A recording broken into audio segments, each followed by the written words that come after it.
Good evening. I call the Board of Education of Old Bridge to order. Statement of adequate notice by the President.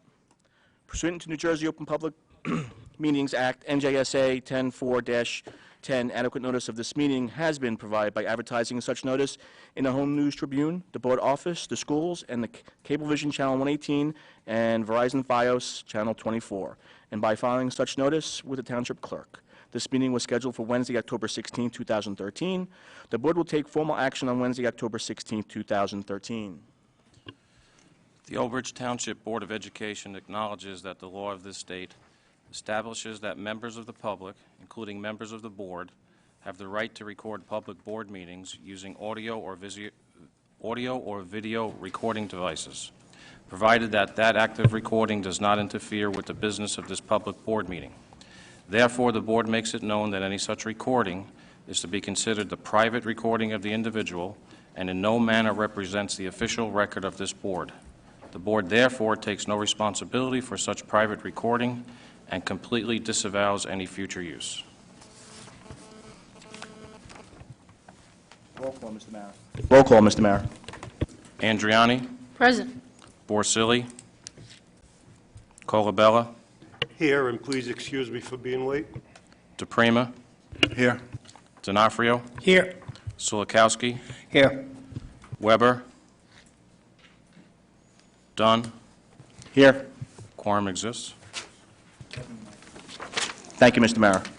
Just quickly, Board Member Borsili had a very important meeting at work this evening, so he told me he would not be attending. Thank you. Let's stand for the Pledge of Allegiance.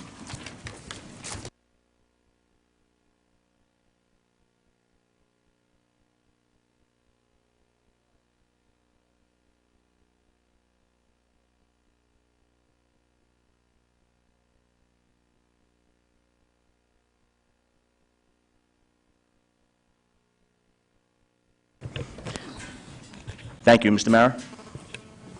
There are administrative changes to tonight's board agenda that have been distributed to the public, and they're also on the website.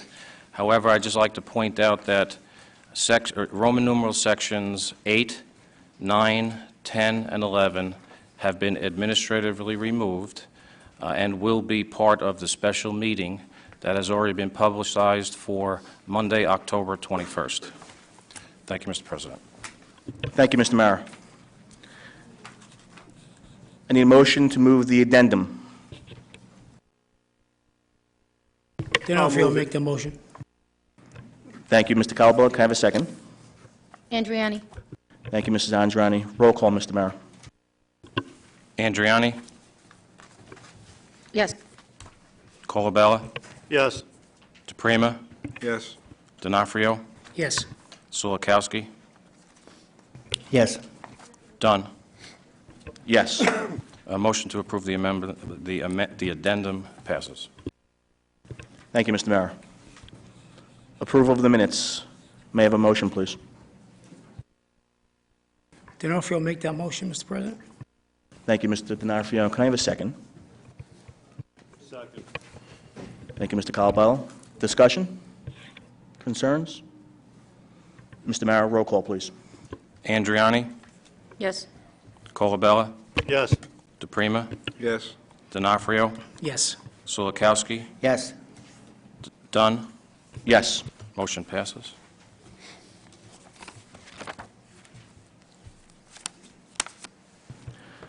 We're going to go to our representative from the high school, Christopher. Good evening, everyone. I'm going to talk about what has been going on the past week in the high school and what is to come. This past week in the high school has been nothing but positive. On Monday was our senior night for our girls' field hockey team. And let me tell you, the turnout we had in the student section was unlike no other. I've never seen that many people in attendance at a field hockey game. Everyone was cheering. No students sat down the whole game. It was quite an experience to be a part of, and I hope that carries on for the rest of the year for all sports. This Friday night is going to be our Pink Out game. Pink Out to support breast cancer awareness. And we also will be attempting to break a world record, as I mentioned last meeting. So I'm going to read a little excerpt that was written about the world record breaking. Alyssa Monti, an Old Bridge High School alumni who graduated in 2009, works for Growth Management Marketing, a firm that specializes in dental practices throughout New Jersey. Alyssa's director is a licensed dental hygienist who has read up on and is involved in various studies linking oral hygiene and breast cancer. All of these studies show that women who have good oral hygiene undergo chemotherapy much more effectively. As a firm, they wanted to raise awareness and link what they do to a great cause. They brought this idea to the Old Bridge High School community because they knew there would be no better community to involve Old Bridge. During halftime of this Friday's Pink Out game, Old Bridge High School is going to attempt to break a Guinness Book World Record for most people continuously swishing mouthwash. Currently, the record stands at 1,200, and Colgate-Palmolive holds it. They broke it last summer in Times Square, and the record was 1,200. This Friday night, we are going to attempt that because we have well over 3,000 people in this building alone, and we know the public can definitely bring more to that. So in school, Thursday and Friday, wristbands will be sold labeled 1 through 5,000. These wristbands will cost $3 and grant entrance to the game and include a $1 donation. The donation will go to the Susan G. Komen Foundation. We want to break this world record. Gates open for the game at 6 p.m. That includes a concession stand. Alcohol-free mouthwash will be provided. It was donated over 2,000 bottles and 5,000 cups. The Home News Tribune did a video story on us, and it came out tonight, a little just before this meeting. They interviewed our principal, Miss Mead, and myself, and the video came out excellent. It really shows what Old Bridge is really about and how great of a community we really have. I'm really excited, and I know all the other students are really excited to be a part of this world record, and we know we'll definitely break it. The following week is going to be our homecoming on the October 24th and October 25th. Our theme is A Night in the City. Tickets go on sale for $25 tomorrow. And that's about it, and I'll have more for next meeting. So, thank you. Thank you, Chris. It seems like there's a lot of great things going on in the high school, and character education is important. And by doing these things that you just explained to us, it's showing that our high school has great character, and hopefully we can break that record on Friday evening. Will be a great success story. Thank you, Chris. Mr. President, can I just add one thing to what Absolutely. Chris said? As Chris said, obviously Friday's going to be a big game with the Pink Out, the swishing record thing. I don't know if everybody's seen it on Facebook, but we also have an opportunity for MSG to film the game, which would really put it over the top. I know you guys, I see a lot of students here, you probably know somebody that's shared it by now. We're not doing too well. We're like in third place as of this afternoon, and I'm assuming it's till tomorrow, because the game is in 2 days. But if you go on Facebook, I promise you, you'll know somebody that already shared it. Just go in there and vote. It's Old Bridge versus Monroe, and MSG is having a contest to see which game they're going to film. And it'd be great on Pink Out night, swishing night, and just to have it filmed also, it'd be great. So please go out and vote for it. Thanks. Thank you, Mr. DePrima. Moving forward, we're going to have a unified superintendent's report and progress towards goals. This evening, our superintendent's report and our progress towards goals will be brought to us by our supervisor of testing and guidance, Mr. Jeffrey Caulfield. Mr. Caulfield, please bring this information forward.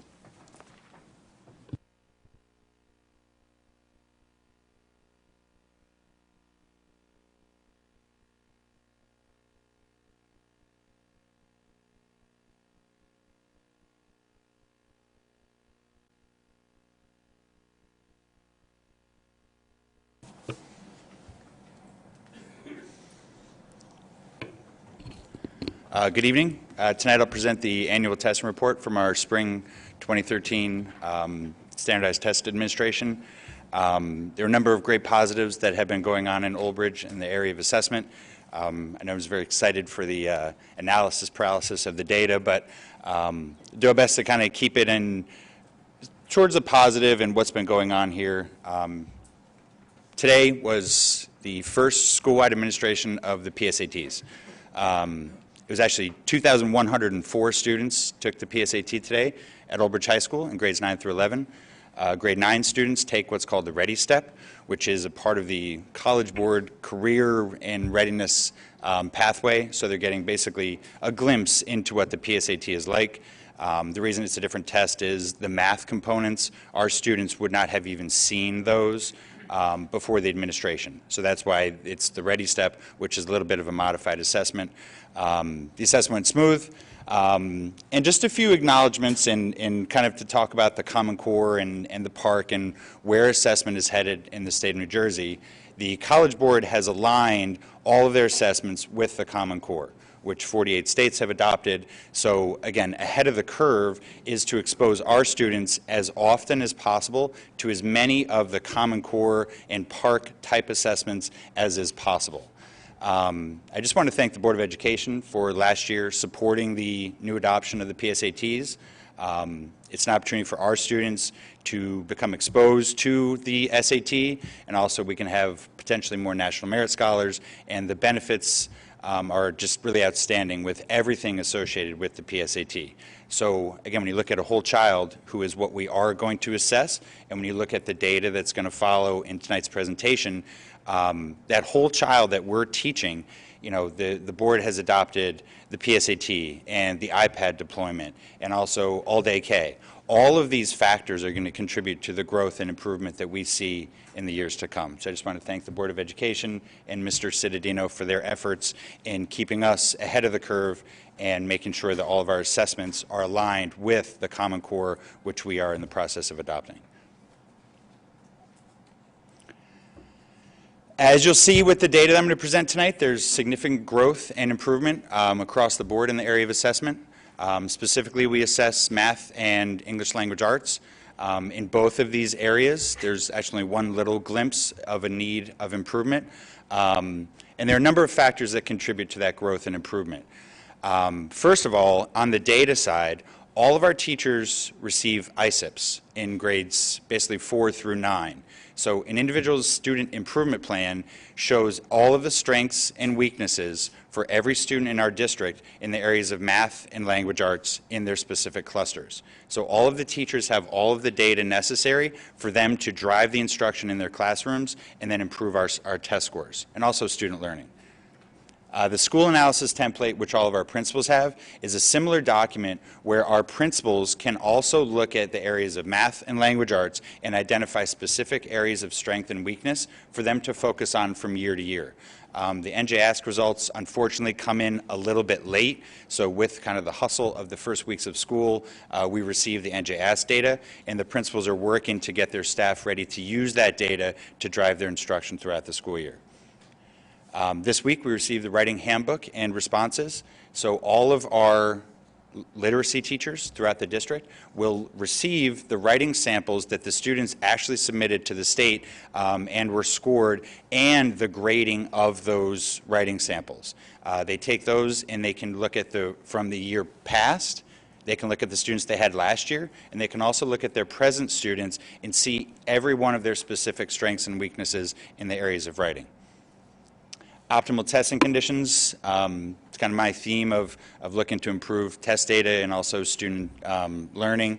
I'll get into it in the next slide, basically what we've done to provide our students the best opportunity to perform at their best during all the statewide assessments.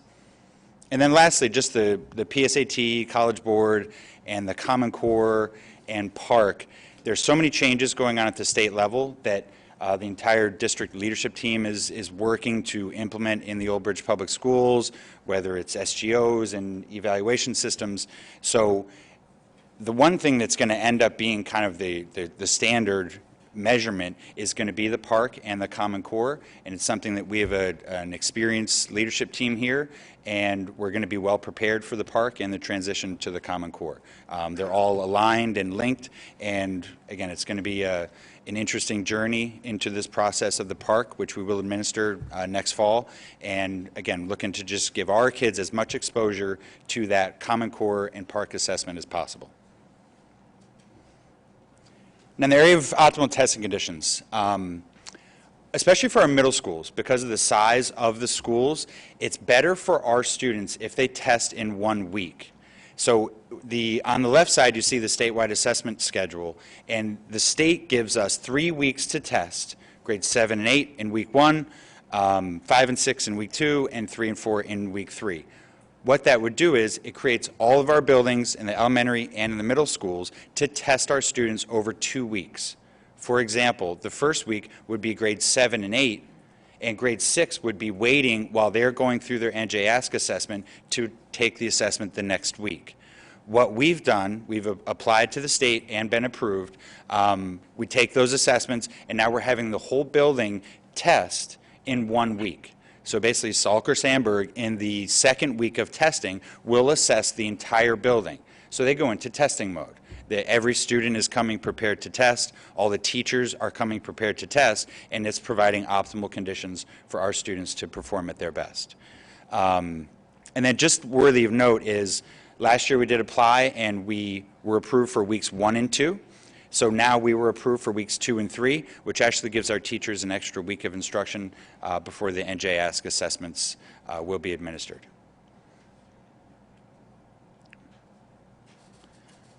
Now to the numbers, and I apologize for it. It's a couple graphs coming up, and I'll do my best to make it as succinct as possible.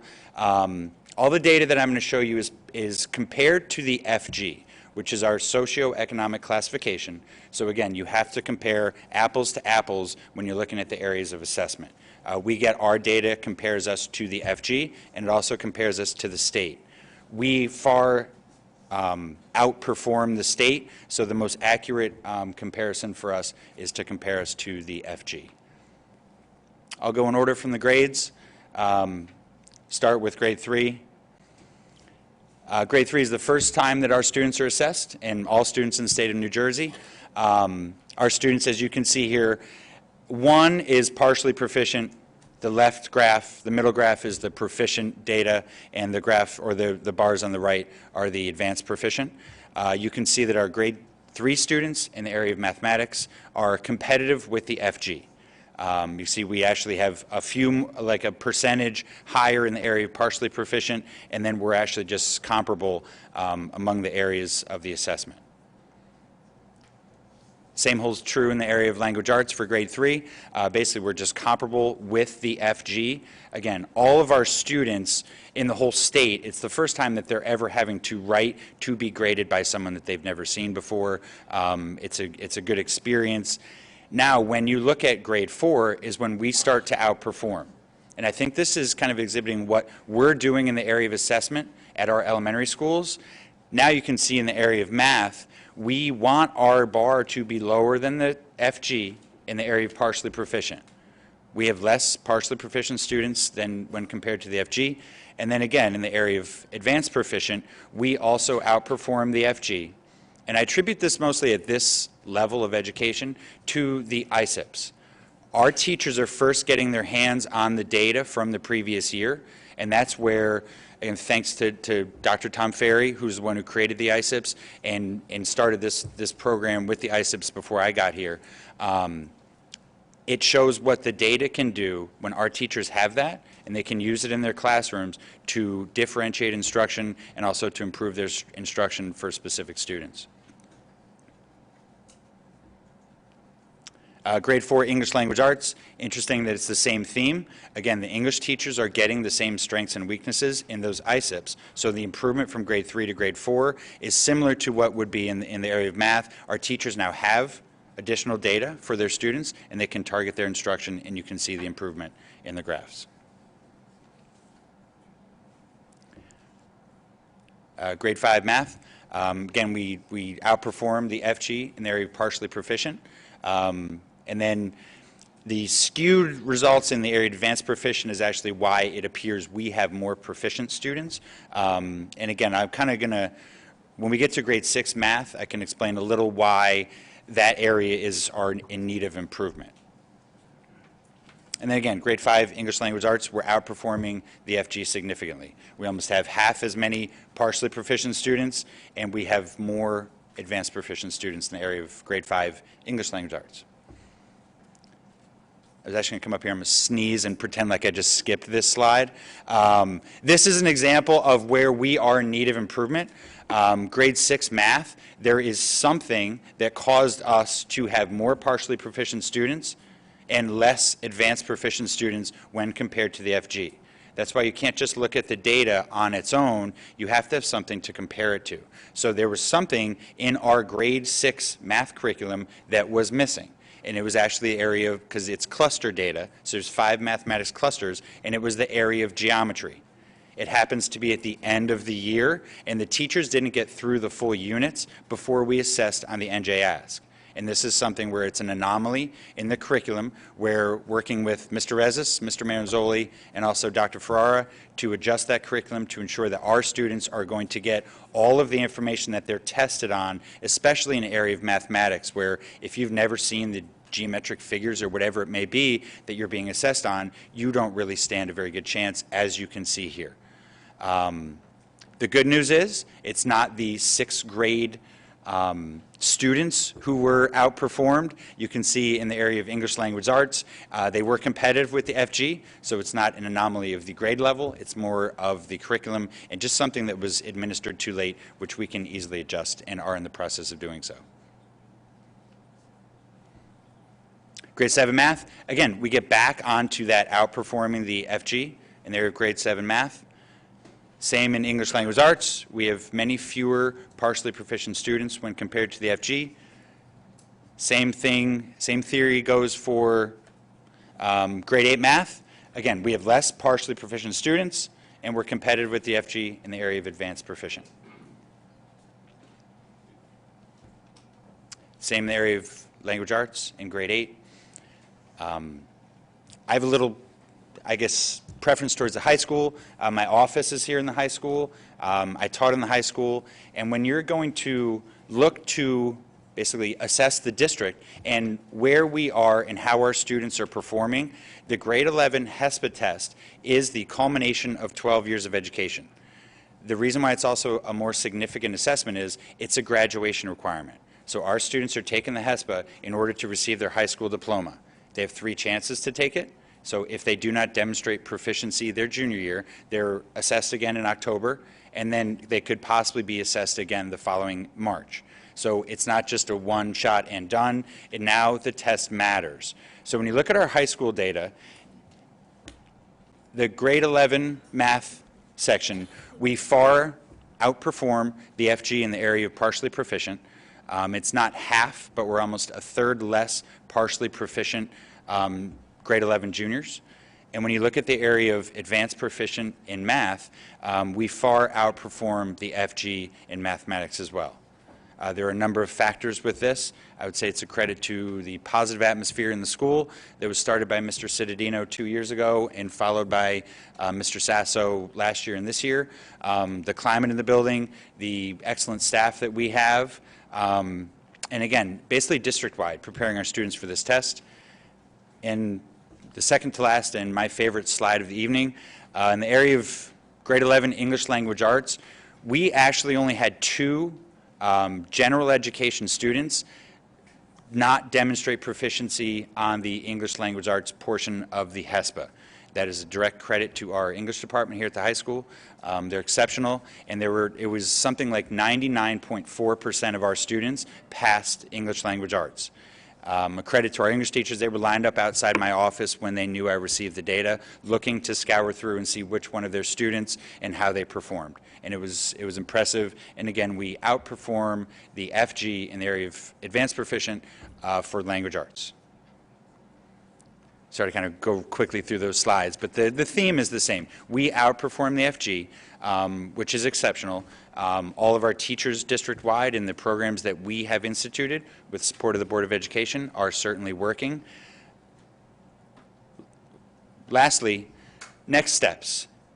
This is, as of now, the junior class is the last class who will take the HESPA this March. As of now, the current sophomores are the first class who will be administered the PARCC assessment. It's something with our excellent, experienced leadership team that we are prepared for. It's a long process. They've changed a couple of the rules as we've gone along through the process, and we're doing our best. We will be prepared. We have been prepared, and aligning our curriculum to the Common Core will allow our students to perform as they have done in the past and outperform the FG as we continue to go through the assessment process. Thank you very much. If there's any questions from the Board of Education? Mr. Caulfield, just two things I want to, one is a question, one is a statement. Out of the 11th graders who took the HESPA from general education, and only the 2 that did meet proficiency, what was the total number of students that took that HESPA? 746, probably. So 2 out of 746 Yeah, students. 2 out of 746 total students. So again, there's a special education population, but Okay. approximately 700. 15%, right. Yep. Thank you, that's welcome. excellent. And the one thing I did want to state again, that the ISIP, this Individual Student Identification Plan, is something that's unique to Old Bridge. Some districts have different methods of taking the data and pushing it out to their staff so they can better help the students. The ISIP was developed by Dr. Ferry at Chesapeake School, and it has been copied by numerous data articulation companies that look at school data and try to sell a product. So it's really a testament to what we have here in Old Bridge and what Dr. Ferry's brought us. Thank you. Great. Great report. Yes. For clarification purposes, why on the slides did you split off the partially proficient, proficient, and advanced proficient into 3 columns? This is all gen ed, or is this everyone? That's total students. So, Total students. Yeah, because then I actually, for myself and what I'm going to compare to in our work at the high school, I do combine the proficient and advanced proficient because it's an easier number for me to see where the need is for us to address in the area of partially proficient. Again, that's focusing on the graduation requirement because we want as few students who have to retake in October as possible. It's more of a growth model when you can look at the advanced proficient to split them. I mean, I almost would, for myself, I would almost pull out the proficient column because you would look to move blocks from those columns, again, move a block of the partial proficient into the proficient column. So, trying to move everything to the right as we proceed through the assessment process. Great, thank you very much. Thank you, Mr. Caulfield. Moving along here.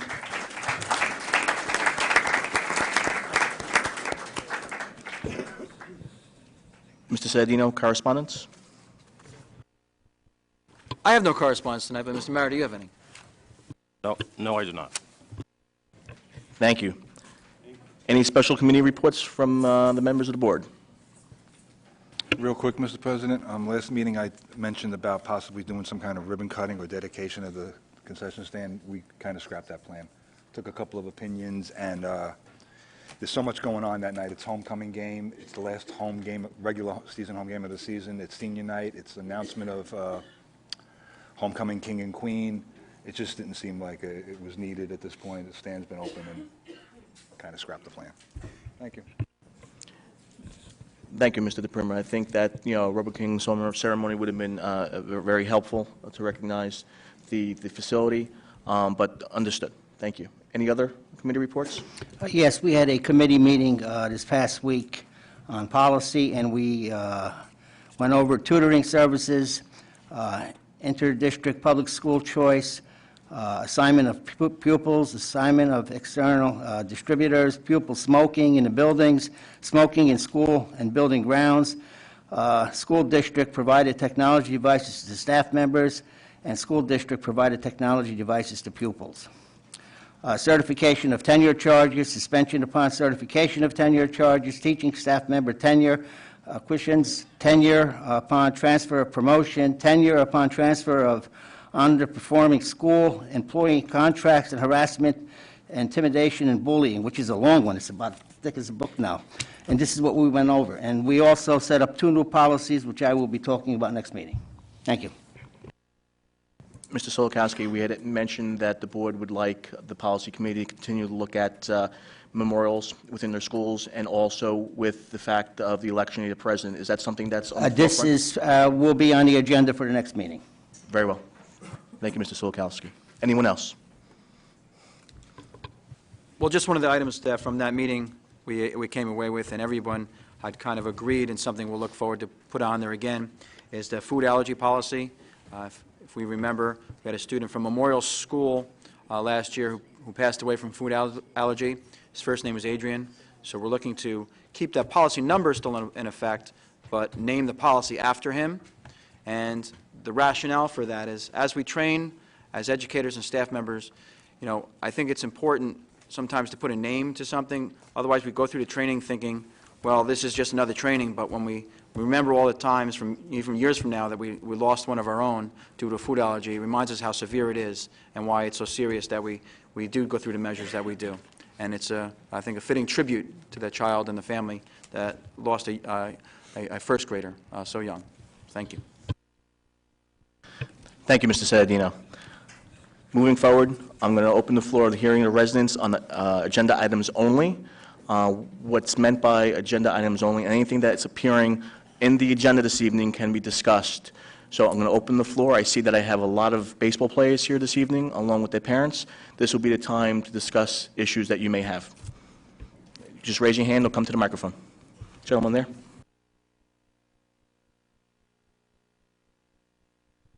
If you're planning to say a few words, you can just line up on the side or just in an orderly fashion at some point walk over. Thank you.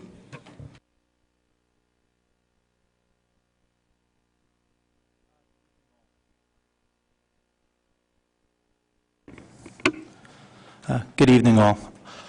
I'd like to start by thanking the board members of the Old Bridge Department of Ed for allowing me to speak this evening. My name is Ray Yeager. I've been an Old Bridge resident for 14 years with 3 children that are going or been through the public elementary and middle school system here for over that period of time. While living in Old Bridge, I've given back to the community coaching, managing kids play baseball at Saywood South Little League over the past 6 years, where I'm currently an executive board member. And I'm very glad I chose that league, and one of the main reasons was I had both the honor and privilege of meeting and coaching with Jimmy Friel. Coach Friel has made a tremendous impact upon children of all ages in the community in his near 10-plus years that he served on the Saywood South Board. He not only proved to be a voice of reason on countless occasions, he taught the children of this league the right way to play this game, emphasizing fundamentals, the need for repetition and hard work. He made an impact on just about every kid that was fortunate enough to be around him.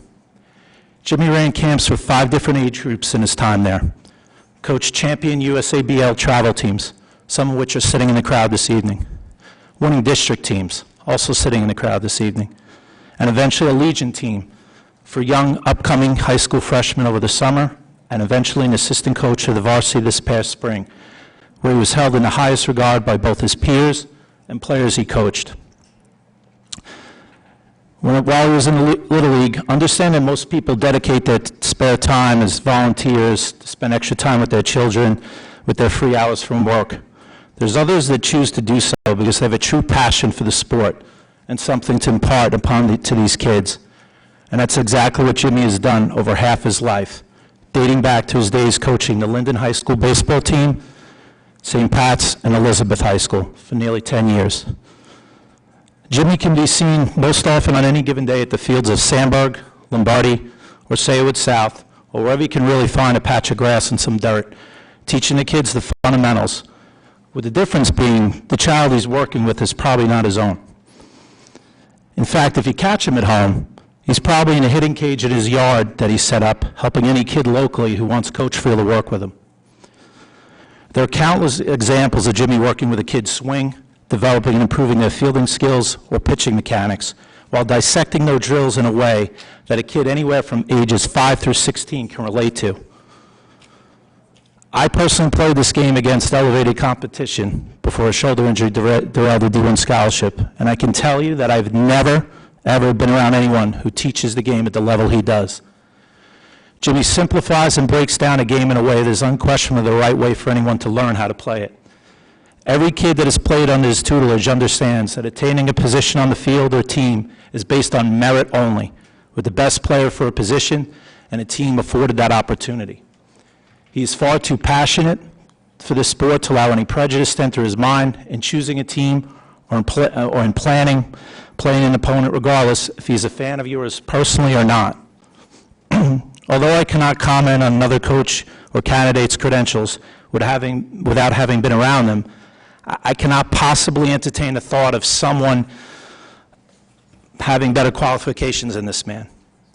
Old Bridge is a big town with a large group of kids to choose from and putting together a baseball program at the varsity level. And that kind of program should be put together not by just anybody, by someone who has both the knowledge and experience as a former D1 player that Jimmy played at Kane University and the University of UConn, and, as I already mentioned, 10 years as a high school coach plus. If the goal is to have the best possible program, with emphasis on seeing Old Bridge thrive while exhibiting not only their raw skills and baseball acumen, but representing the school and the community in the way that you can feel proud, this would be the equivalent of hiring, for those that can remember, a modern-day Casey Stengel. Anyone who knows Jimmy will tell you that he would only accept the position if he was truly the best man for the job. And based on the community in which he has taught, the answer really is quite obvious. Over in the corner there, you'll notice a bunch of kids dressed in full uniform. All have currently played for Jimmy's 9U Lightning team, which is a travel team. They've all been taught by him since they were in T-ball. And any one of these kids would relish, and some maybe even dream, of the opportunity to play at the high school level for him one day. Having said that, I would challenge anyone to ask these kids if they would ever want to play on a team for Jimmy that they did not earn through hard work, and because they were the best kids to contribute to that winning team. As I mentioned, he has no prejudice. The translation of that comment means that he's teaching them to be mature, disciplined young men, as well as training them to excel and develop their athletic prowess. In fact, I would go as far as to ask you to speak to children who once played for him as a preteen or a teenager, that no longer play the sport either because they hit a wall in terms of their development or they chose another sport. And they would tell you with a high degree of confidence, Coach Jimmy's the best. I will conclude by repeating that last comment. Sir, thank you. 5 minutes per speaker, and I think we got the gist of where you stand on athletics, point 11. Well, that's the last comment. He's truly the best candidate for the job. Thank you. Very well, thank you.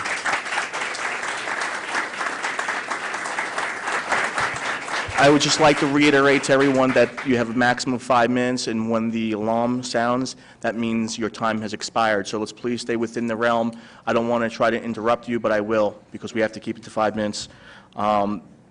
This is on athletics, I believe, point 11. So state your name, and you get 5 minutes, sir. Thank you. My name is Brandon Abdul. I'm a senior here at Old Bridge High School. Thank you for the opportunity to speak on behalf of Coach Friel.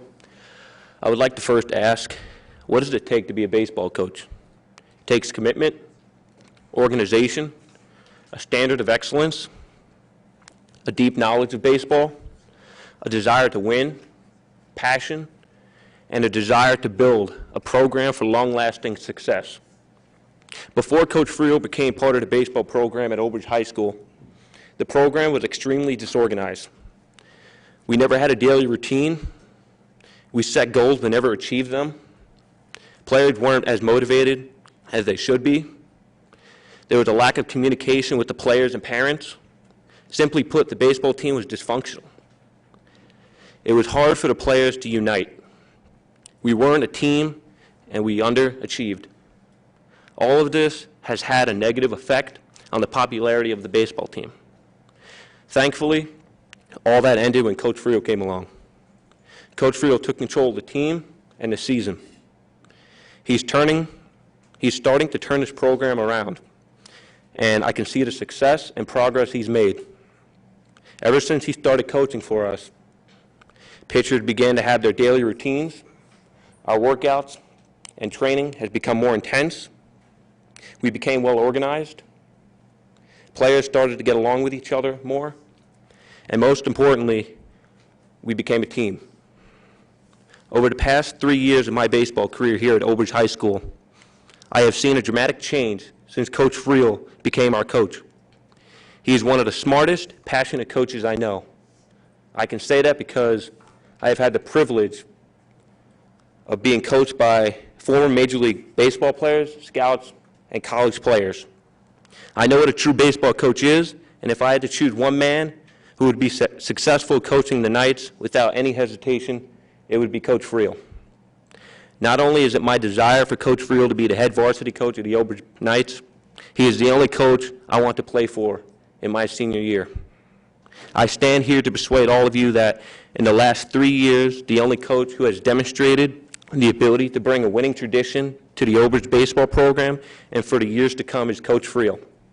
He is committed, respected, hardworking, and the most honorable to receive this position.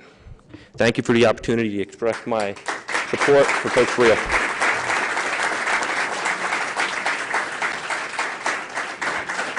Thank you.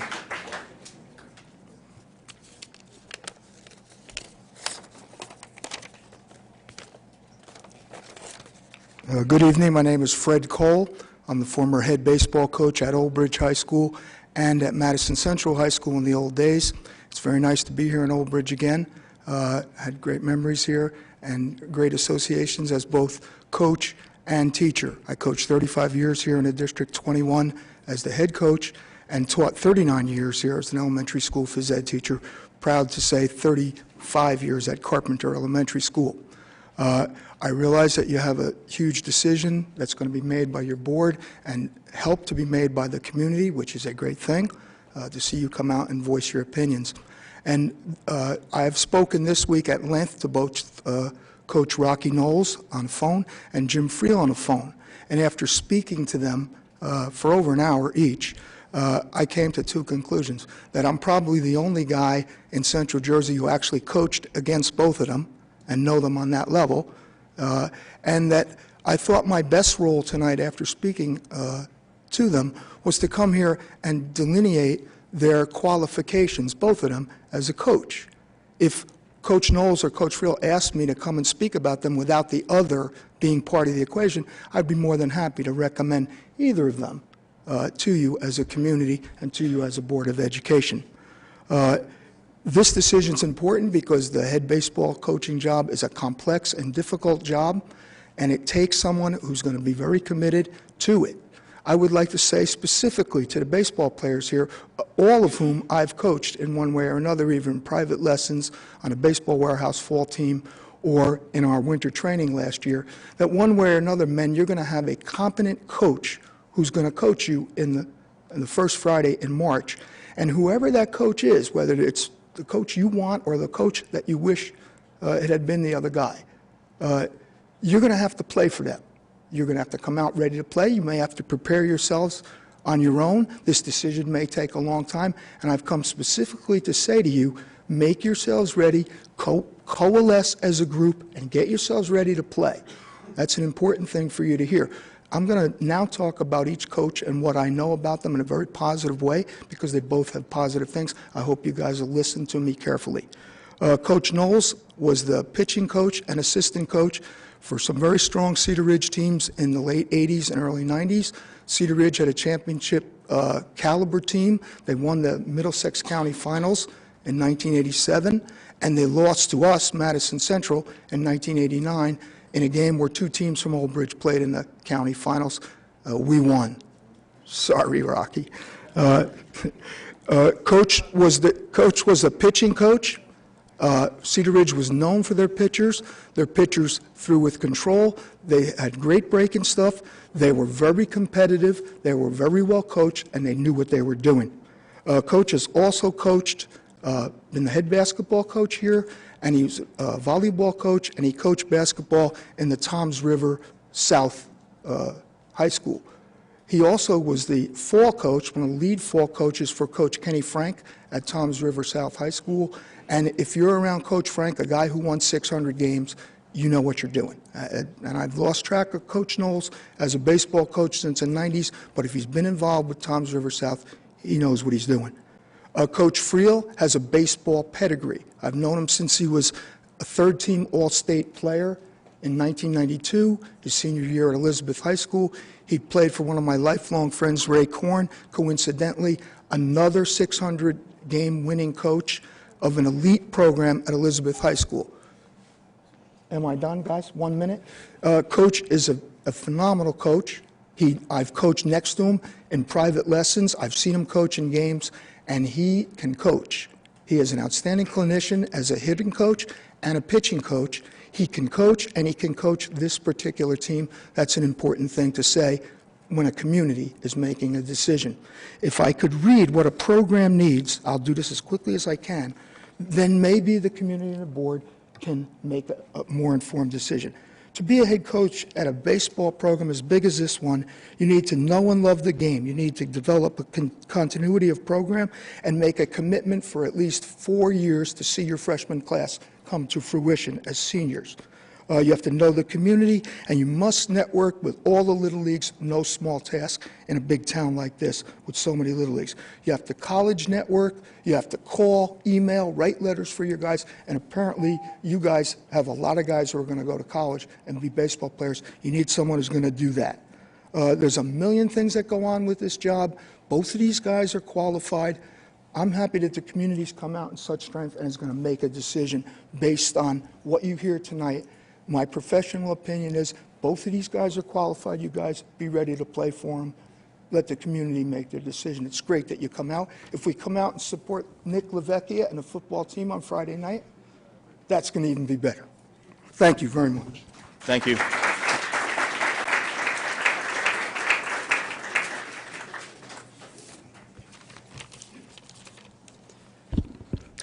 Hello, my name is Daniel Kenny, and I'm a senior here at Old Bridge High School.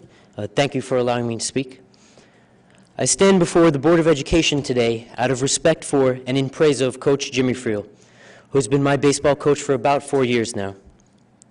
As assistant varsity coach and coach of the Summer Knights, Coach Friel helped design and implement the current baseball program, thereby establishing organizational goals and practices for the freshman, JV, and varsity squads. Over several years, he has built relationships with his players, and he knows how to manage a high school team in the 21st century.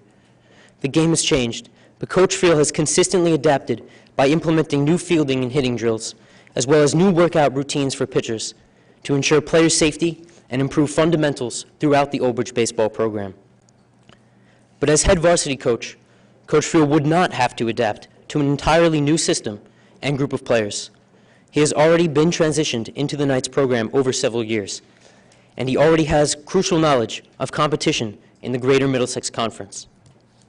Beyond the diamond, Coach Friel is a police officer, further proof that he is a man of unquestionable character, a man our district should be proud to support as a leader in the school community. Coach Friel has commanded the respect and admiration of every player under his leadership. The first time I played for Coach Friel about 4 years ago, I immediately admired the way he planned and executed team practices and the tone he set for the team. Coach Friel encourages and enables players to become leaders by leading by an example of discipline. Coach Donahue did not apply for this position, and neither did Coach Lanzafama, the longest tenured coach with the current baseball program. This is undoubtedly a sign of respect for Coach Friel and a symbol of faith in his ability to set the tone for a program in desperate need of leadership.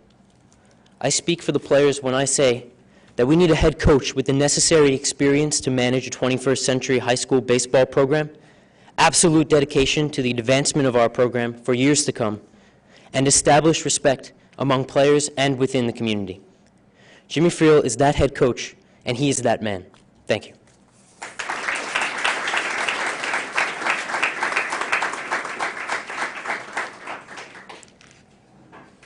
All right, my name is James Aguilera, and I'm a pitcher, and I'm here on behalf of the Old Bridge baseball team. We have had the honor to be coached by Jim Friel. He has been my coach in the past 3 years. Besides him being an assistant coach during the spring with the high school team, he has also spent his summers with us coaching every game. Many of us have learned a great deal from his expertise in baseball. Many have been lucky enough under his coaching to go further and will play in college with his help. It seems in the past few years we have not been able to have a consistent head coach in this program. The questions that need to be answered are, how long does the next head coach plan on staying with the program? Just for one? Young man, I'm just going to ask you to just back up a little bit because no one's going to hear you at home. Sorry. Just for 1, 2, 3, or maybe as long as he's able to? The answer to that question should be the deciding factor. We may not find another Coach Cole or even Coach Fisher who have been with the program for over 30 years, but we can try to find someone who is as committed to us as players as we are to him. Someone who wants to stay with the baseball program because he loves the game and loves the players. Isn't it always for the love of the game? Coach Friel has shown that on many occasions with the amount of time he has spent with the Old Bridge baseball program and the amount of time he has spent maintaining the fields. Can anyone deny that fact? Can anyone deny the respect that he shows to the players and gets respect in return? Just take a look at the support he has from everyone here. As Willie Mays said, in order to excel, you must be completely dedicated to your chosen sport. You must also be prepared to work hard and willing to accept constructive criticism. Without 100% dedication, you won't be able to do this. That sums it up. For all the hard work and sacrifice Coach Friel has already put into the Old Bridge baseball program, we plan to excel. Thank you for your time. Thank you.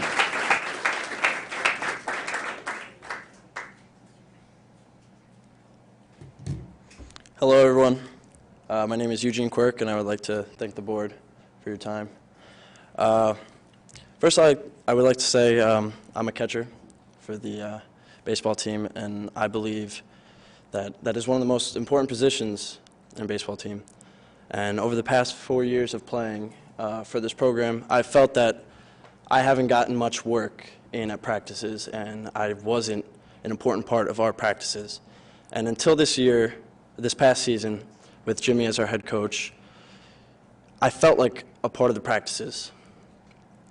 I've never gone through as much work this past season as ever before. I went through a shoulder injury this past season, and to be honest with you, I gave up completely. I wasn't thinking about college. I was honestly thinking about just quitting the team and forgetting baseball. And Coach Friel actually talked to me, and basically he told me never to give up, and I believe that he tells every kid that he has coached never to give up. And he helped me through that shoulder injury. And now I've talked to over 10 coaches, college coaches, and I have a shot to play college baseball. And I owe that to Jimmy Friel. And on and off the field, he pushes us.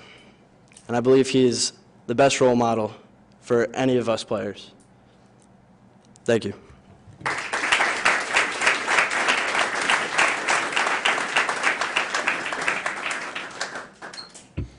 Hello, everyone. My name is Zach Adenisi, and I'm a sophomore at Old Bridge High School. I played varsity baseball this past season. During the summer, I traveled to over 7 states and spoken to over 20 top Division I scouts. No matter what any of them said, I've already heard it from Coach Friel. Coach Jimmy is more than a coach to me. He's a friend. He's more knowledgeable than anyone that could get this job. He's also a role model to me, and I will play anywhere with him. Thank you, everyone.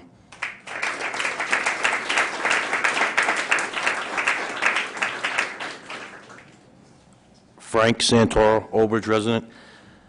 I dedicated over 17 years to this community, teaching, coaching, and basically volunteering everything I know about baseball to this community. Past president, say, with South Little League, over 10 years ago, I had the opportunity to meet Jimmy Friel. And unfortunately, I really got to say, he changed a lot of things in the Little League, because he was basically there when I was there. 6 o'clock in the morning, I get up and do the fields, riding the tractor, Jim be right there. I mean, as far as doing clinics, working with kids, he was top flight. I mean, the guy's a baseball guy. If you want a yes man, don't hire him. But the guy is just a flat-out baseball guy. Deals with parents, can't ask for more when he was my right-hand man there. As far as, you know, you guys did the right thing with the football program. You hired a great guy. You did the right thing with the basketball program. You hired the right guy. Do the right thing for the baseball program so we can get back on track like it was years ago. He's the man for the job. There's no question about it. You heard from the kids themselves. Do the right thing. Thank you.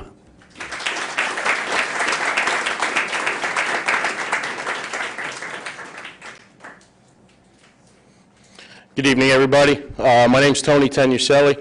I'm entering my 5th year as president of Sayrwood South Little League. I have extensive background in District 10 All-Stars and travel baseball programs in town for the last 6 or 7 years. I met Jimmy about 8 years ago when my son and his middle son both entered the Sayrwood South program in the T-ball division. I knew from day one, watching how Jimmy worked with kids and how he trained them and the passion he put into it, that he was a very good baseball man. After hearing a lot of people speak tonight, especially Ray Yeager, who spoke to you earlier tonight, I can reiterate and back up everything Ray said. One thing that a lot of people here don't know, over the last few years, Sayrwood South Little League has had very successful district teams in our district play. Jimmy's never volunteered to be a coach on that level, but what Jimmy has done, volunteering his time behind the scenes, practicing and getting these teams ready to win on a district level, a lot of people have not seen, and he does it all behind the scenes for us. Jimmy, you know, a lot of people have said tonight the way he handles people, the way he works hard. We had asked Jimmy to become my vice president a couple years ago down at the Little League. He served us well for, I think it was 2 seasons as vice president, and the way he handles things is very good. Like Frank just said before me, if you're looking for a yes man, he's not your guy. If you're looking for a guy who's going to tell it to you straight, and he's going to tell you, as a ball player, and I'm sure you guys, every one of you guys can back me up on this, he's going to tell you what you're doing right and what you're doing wrong and why you deserve your position. Okay, you're not going to get handed a position. You're going to work hard for it. Okay, if that's the guy you want to run this team and turn this program around, he's your man. Thank you.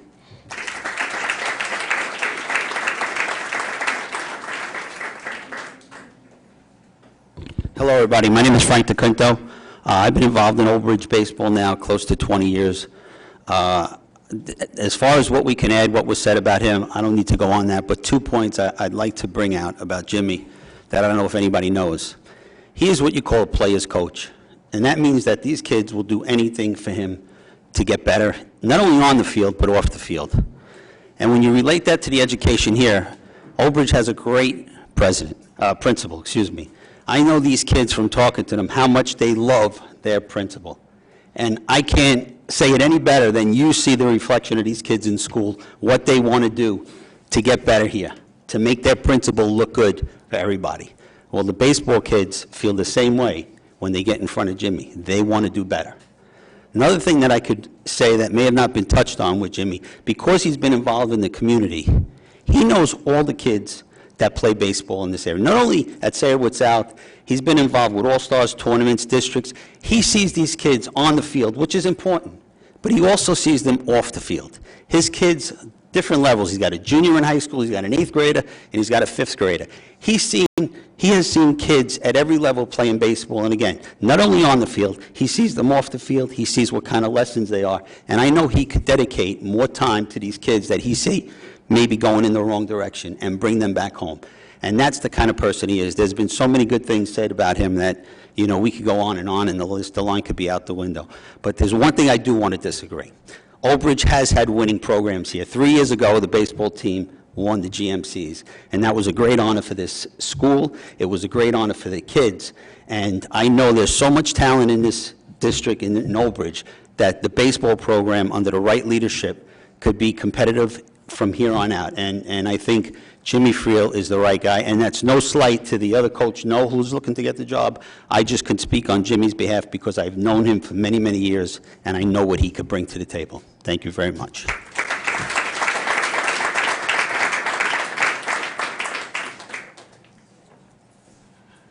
Hi, I'm Mike Eckert, former Cedar Ridge player, played for Coach Knowles back in the 80s. Rocky asked me to come and just say a few things on my behalf, and so everybody's here for Coach Jim, which is great presence, but I figured I'd come say a little bit over at Rock. Coach Knowles, you know he's got to touch my heart if I'm here 30 years later still talking about him. I was an all-county catcher 2 years, all-state catcher here 2 years in the 80s, played on the great teams pitching with Coach Knowles. Everything that he's all said about Coach Jim, it's right next to Coach Rocky. He's got a burning desire. He loves it. Yeah, you might look at him, look at this old guy. What's he want to do? Well, you know what? He loves coaching. He's always loved coaching. I coach over at Mater Dei High School in Middletown. I've been there for 7 years. I've been on the board of directors, our Little League, for 20 years. And first person I call to do my camps, my clinics, Rock, you want to come down, want to help out? Boom, he's there. He's right in there teaching, learning, listening, and got to give him respect. Okay? To me, it seems like you have two good candidates here. Why can't both of them coach? So that's up to the board. You know, but I just want to put my word in for Coach Rock. He's a great guy, still to this day. I need something, I give him a call, and he's there for me. That's the kind of guy you want also. So it works both ways. Okay? So thank you very much. Appreciate it.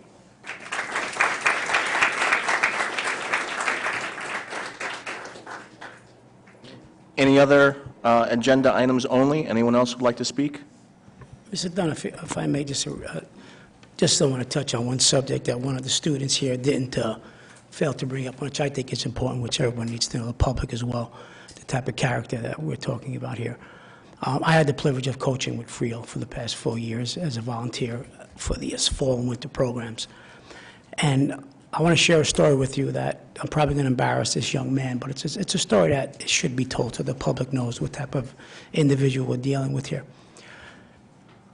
Rutgers, as we all know, went under a total sports overhaul. The athletic director, the whole 9 yards. One of the first persons to contact by Rutgers head coach was Coach Jimmy Friel. He wanted to know what kind of talent that he had right here in his backyard. Because he didn't know, he's a new coach, you know, new to the area, and he contacted Coach Friel, wanting to know the talent that he had. And Coach Friel gave him several names on the children right here, sitting in front of you, several of the Old Bridge students. In fact, one of them was a freshman, who he drove to Rutgers University with his father. And by the time that young man left there, he left there with a verbal commitment of a full scholarship to Rutgers University. But that's just one of many. I know, for example, this young man is off to Notre Dame this weekend, also being offered a full scholarship. And he was just named to the junior team to play for Team USA. See, most of these kids that sit in front of you have been playing for Coach Friel since they're 9 years old. When a college coach calls and asks about any one of our students, Coach Friel doesn't have to say, let me check with the guidance council, I'll get back to you. Coach Friel can tell you what half these kids ate for breakfast, what they were like when they're 8, 9, 10, 11, 12, how hard they worked, how hard they didn't work. He's honest, he's forward, and no one knows this team currently right now better than that individual. Thank you.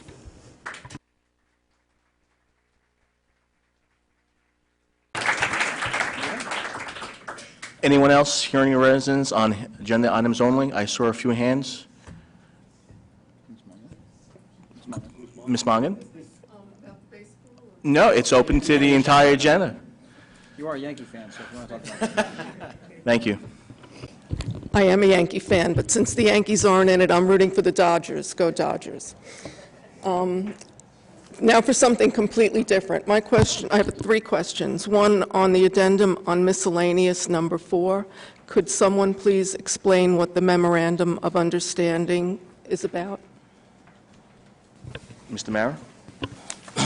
In order for the district to get reimbursed for any funds that are available from FEMA, we have to sign this agreement. Okay, thank you. The second question is on the policies.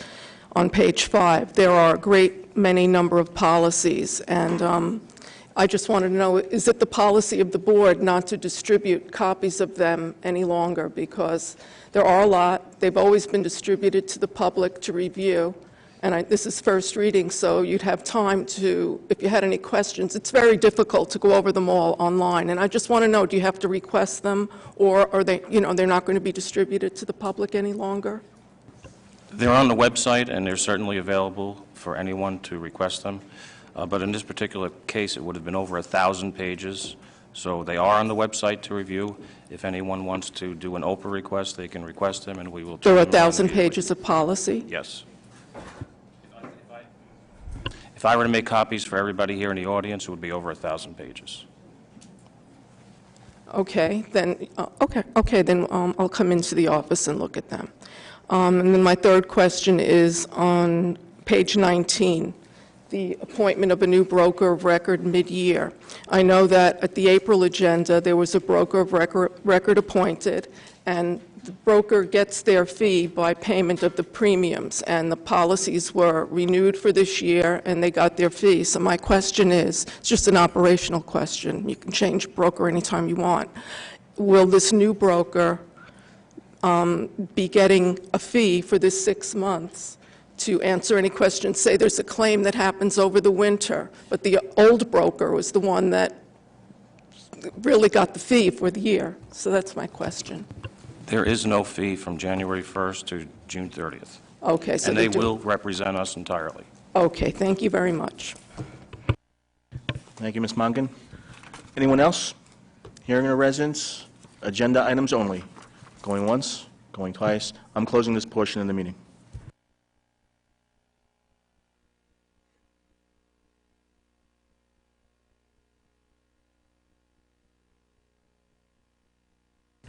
Moving on to policy, it's the first reading and no motion from the board is necessary. Athletics. Mr. Dunn, I'd like to make a motion to move athletics, holding back item E for voting purposes. Do I have a second on athletics? We're moving athletics? That's correct. I will second. Okay, discussion. Anyone? A, B, C, D, F, and G. That's correct. So E's been separated. Discussion on any of the athletics.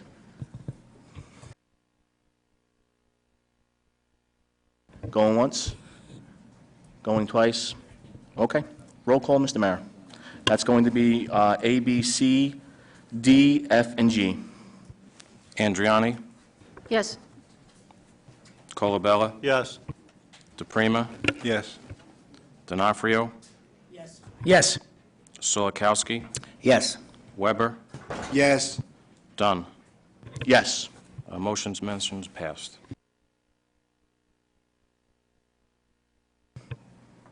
Point E. Discussion? I have a couple of Absolutely, que- discussion, please. I have a couple of questions to Mr. Sedadino. Mr. Sedadino, step 4 is currently $8,500. And the other gentleman who put in for the job, Coach Friel, he would be a step 1 coach? Step 1A. And that would be what, roughly 5,000, 5,400, if my memory serves me correct? I do not have baseball in front of me.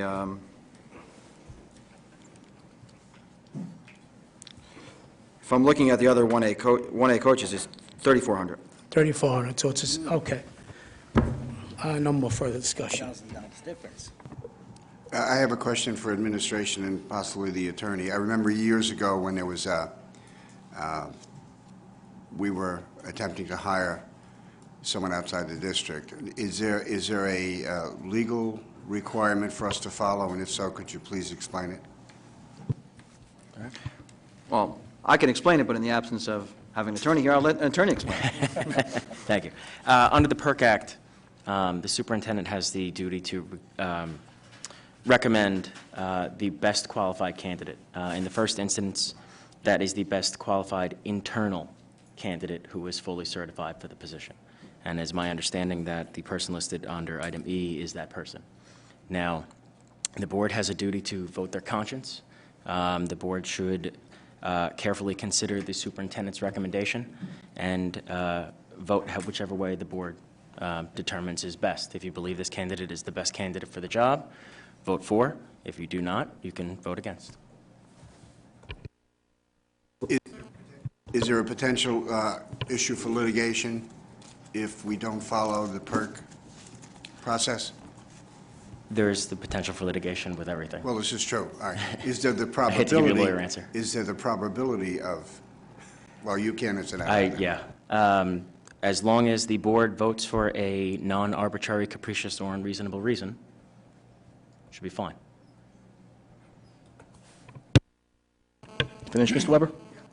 Anyone else on the board would like to interject their opinion? Going once? Just for the record, Mr. Dunn, I just want to make note that we did hire some out-of-district coaches last year. So it's not the first venue we've ever traveled.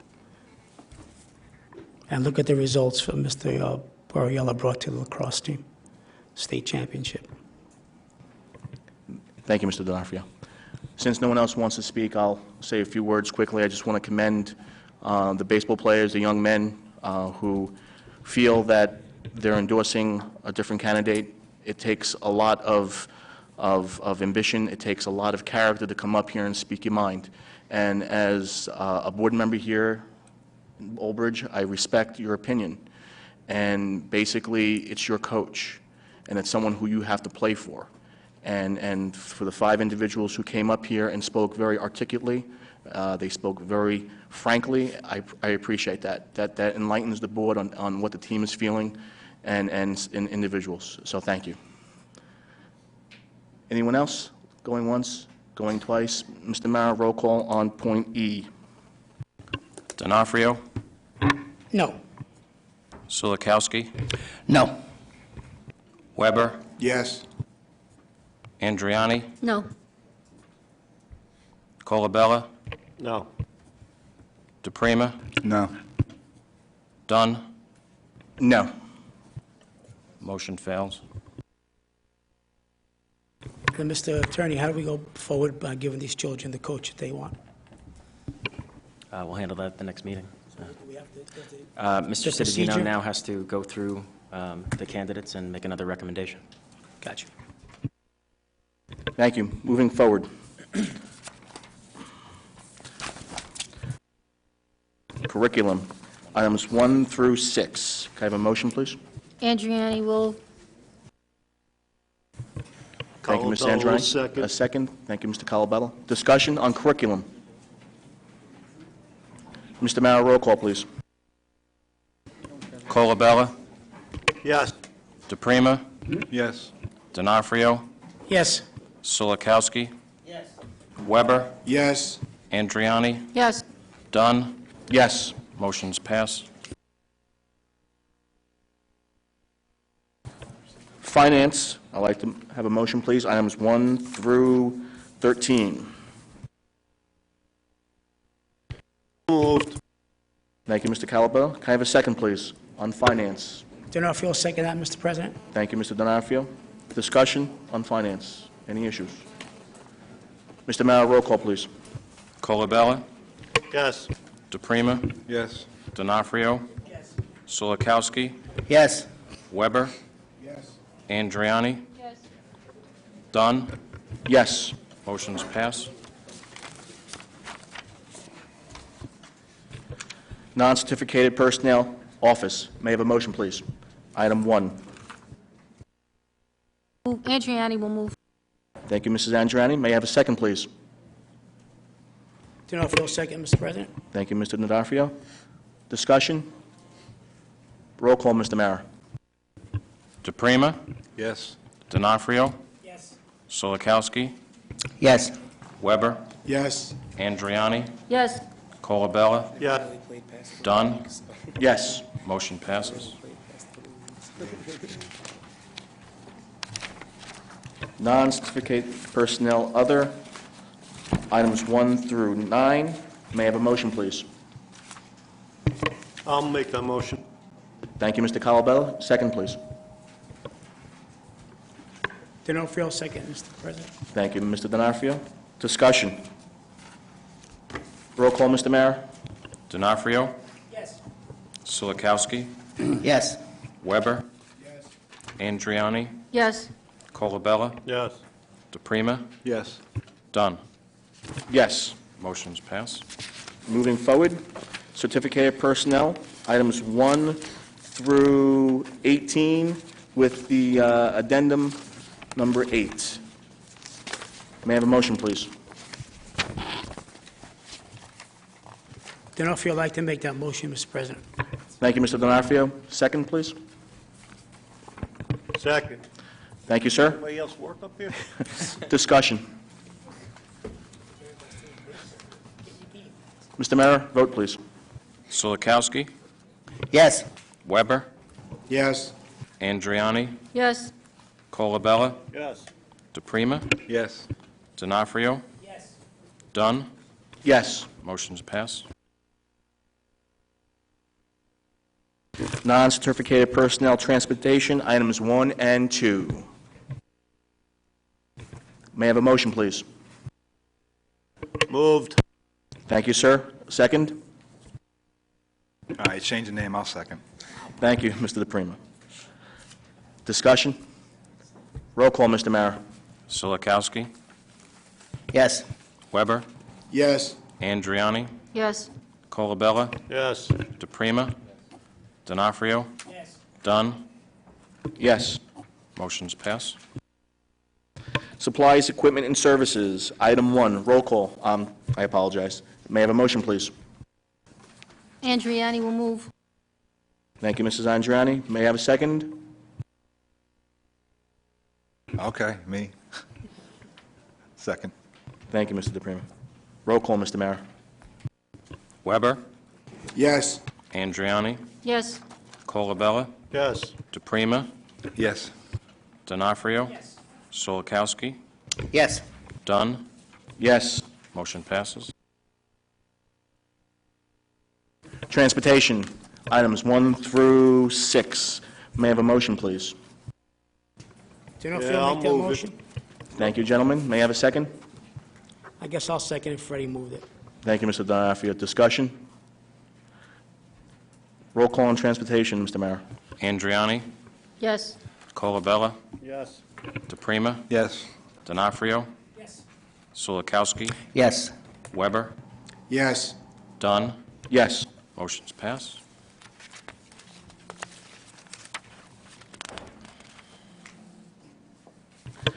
Miscellaneous 1 through 3 with the addendum number 4. May I have a motion, please? So moved. Thank you, Mr. Weber. May I have a second? Andriani. Thank you, Mrs. Andriani. Discussion? Yeah, I'm only going to mention this under miscellaneous because it's, I don't know where else to mention it under. The school facilities report includes the Browntown School, Adult High School, which no longer belongs to us, I believe. So we can strike that. Which report? School facilities report. Very well, thank you, Mr. Weber. We'll have that amended. Okay. Okay.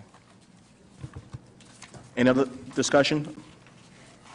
Roll call, Mr. Mara. Colabella, Yes. DePrima, Yes. D'Onofrio, Yes, sir. Solikowski, Yes. Weber, Yes. Andriani, Yes. Dunn. Yes. Motion's passed.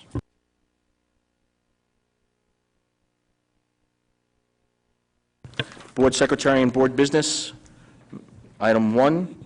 May I have a motion, please? I'll make a motion, DePrima. Thank you, Ms. Second. Thank you, gentlemen. Discussion? Roll call. Mr. Mara? Colabella, Yes. DePrima, Yes. D'Onofrio, Yes. Solikowski, Yes. Weber, Yes. Andriani, Yes. Dunn. Yes. Motion passes. Moving forward to hearing of the residents on any district item. Mrs. Monaghan?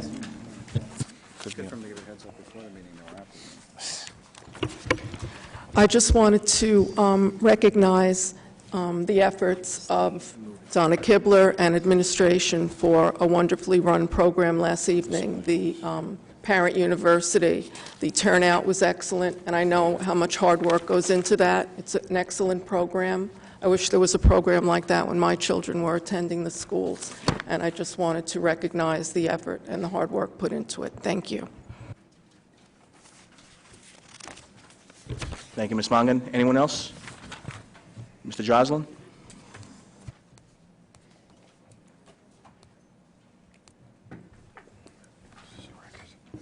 I, too, was at the Parent University for the first time in about a year or so, and it was good turnout and great instruction. The displays in the cafeteria was really, really nice to see, and it was, I could say, well-run with all the principals and teachers that were on hand, available to address issues. It was a great thing to see, and Ms. Kibler has done a great job putting everything together, and it's nice for the district to keep on. And two classes that I was sitting in on, the parents seemed to be really receptive and saw where we were headed. So it was positive all the way around. I kind of wanted to mention the bus accident I heard about, being involved with a couple things yesterday morning. I caught the news like secondhand this afternoon from someone else, but the parents, students that were affected, the issue all the way around has to have had a little bit of effect on students, and so for what it's worth, just wanted to express myself with that situation, because students being involved with a situation like I heard about this afternoon is not a good thing. But, just want to thank, everybody on the board for the service they've given, and thank you for doing what it is you do, and have a good night. Mr. Sedadino, were we not informed of a bus accident in town? I have not heard any information about an Old Bridge School District bus accident today, so I'm not sure. Okay, thank you. I didn't hear of it either. Thank you, Mr. Joslin. Anyone else? Hearing or residence on any item? Sir?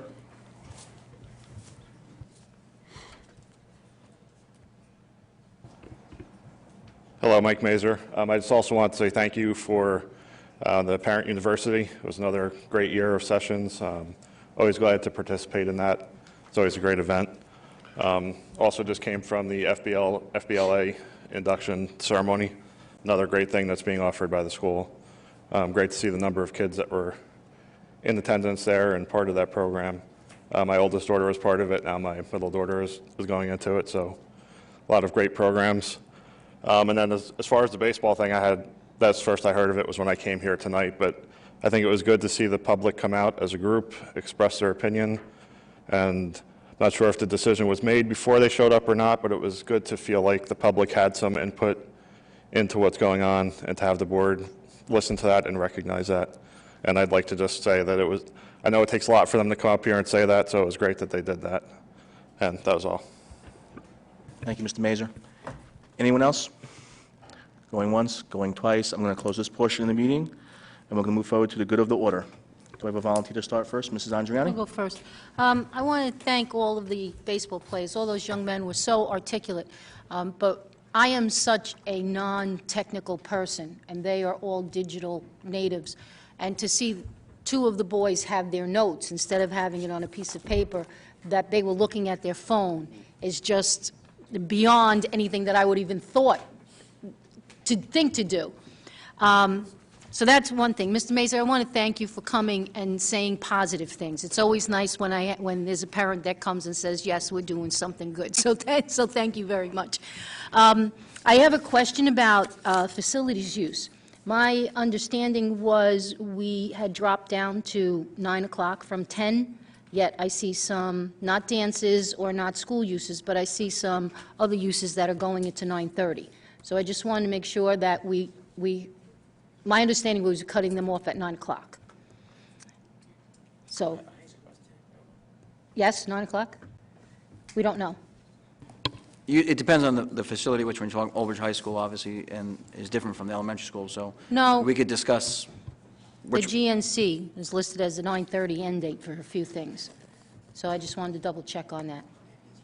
That's part of the Old Bridge High School time. Okay, so that building is open. Open till All 10 right. o'clock, yes. And could you tell me, because I don't know, what is an APR? What room is that? It's all-purpose room. Thank you. Thank you, Mrs. Andrani. Mr. Calabello? Yes, thank you, Mr. Dunn. I, too, enjoyed Parent University last night, and I enjoyed all the people there, all the setups. It was pretty phenomenal. And I also thank you for saying some good things about the board. It's nice when somebody comes out and says something positive for us. I also met a teacher, Lori Updike, who had this new machine for driver's ed. And it was pretty phenomenal, the way it was set up and the different programs you can put in. And I've said all the time I've been on the boards in the past and that driver's ed is important, and we can't teach our kids enough about driver's ed. And the more information and the more help we could be, we should do everything in our power to make our kids safer on the road, because as we all know, we lose too many children to accidents when they soon after they get their license. So whatever we can do, I'd appreciate it, and I'd like to see more kids involved. Thank you, Mr. Calabello. Mr. DePrima? I'm sorry, I want the superintendent just to reaffirm that he got information from our Director of Transportation. I just checked with the Director of Transportation, and this is to confirm that there was no bus accidents between Old Bridge School Bus and our children today. Again, if there is an accident, we do our best to notify the parents and the schools and the communities that are involved, and we work in complete cooperation with the Old Bridge Police Department and municipality to make sure that information goes out. Thank you. Thank you, Mr. Cittadino. Mr. Cittadino, just as a confirmation, we do have a lot of buses that travel through the town from other towns to a private school or someone outside of our purview, correct? That is correct. Buses do use this route, especially for special education facilities. And again, we're not privy to that information. I don't think that we had one on our roads today from the way the mayor is shaking his head. So I can only confirm, as the superintendent of schools, that no Old Bridge children were involved in a bus accident today. Thank you, Mr. Cittadino. Mr. DePrima. Thank you. Ms. Kibble, I want to apologize. Last night apparently was a big success at Parent University. I've been at every one for the past, I don't know how many years. I could not make it last night. I apologize. Thank you for doing a wonderful job as usual. As far as baseball, there was a lot of talk about baseball tonight. When I ran for this seat, I told the public I wanted to be a voice for the community. Apparently the community spoke tonight, and I would be remiss if I didn't, and my promise, if I didn't listen to what the community had to say. I do not know either coach personally, so I went with what seemed to be the right thing for the community. Mr. Mazur, thank you for recognizing the positive. As I said last meeting, there seems to be a new energy in town. We're hearing about the good things now instead of just the bad things like we used to hear, and there's a lot of good things going on. I hope everybody else sees that and hears that. Thank you. Thank you, Mr. DePrima. Mr. D'Onofrio. Our next meeting is scheduled for after Election Day, correct? After Election Day is our next meeting? No, there's a special meeting on Monday, the 21st. For us, right. Right, next business meeting is after Next election. business meeting, okay. Correct. At this point, I'd just like to wish all the candidates a good luck. It is election time, and whoever those who do get on, we wish you lots of luck. I hope that your heart's in it for the right reasons and not for the wrong reasons. I just hope that people of Old Bridge get out there and vote for the right candidates, what's right for their children. We need to separate town council with the Board of Education. I just hope you all take that in mind, that this is education. I'd like to wish Mr. Silikowski and Mr. Weber, they run at the council. I know win or lose, they'll do a great job if they remain here on the Board of Education or if they both head up to the council. So good luck to all the candidates. I'll see you all hopefully after Election Day. Very well put, Mr. D'Onofrio.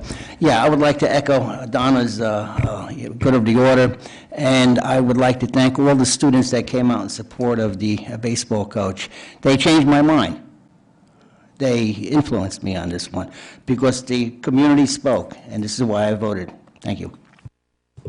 Mr. Weber? Since you're going to speak, I would like to say, for the good of the order, a motion to adjourn, but I guess I won't be able to do that. So I will pass to you, Mr. Dunn. Thank you, Mr. Weber. A couple quick things. Again, I just want to recognize the fact that the district's test scores are on the upward swing, which is an incredible thing.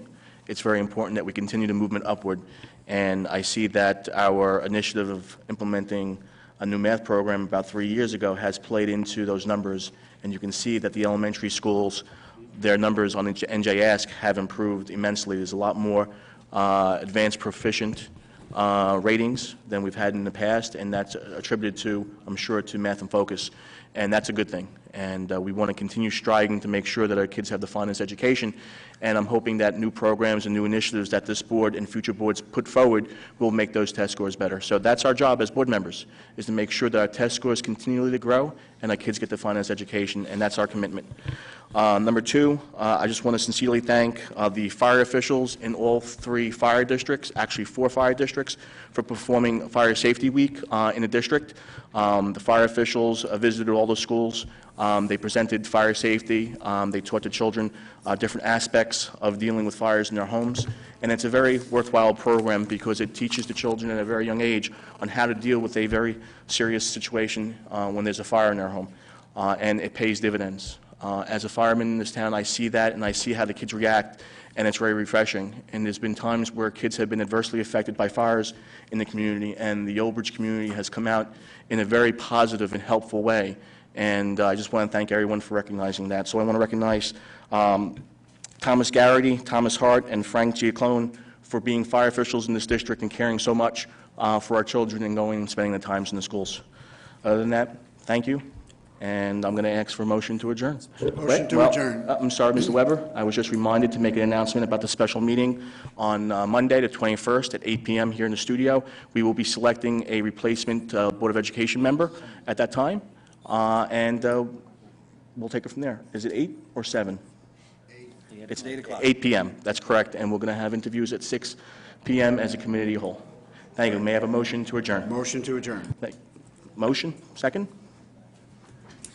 Mrs. Angiani? Thank you. Second? Roll call? I guess it's all yes. How about all in favor?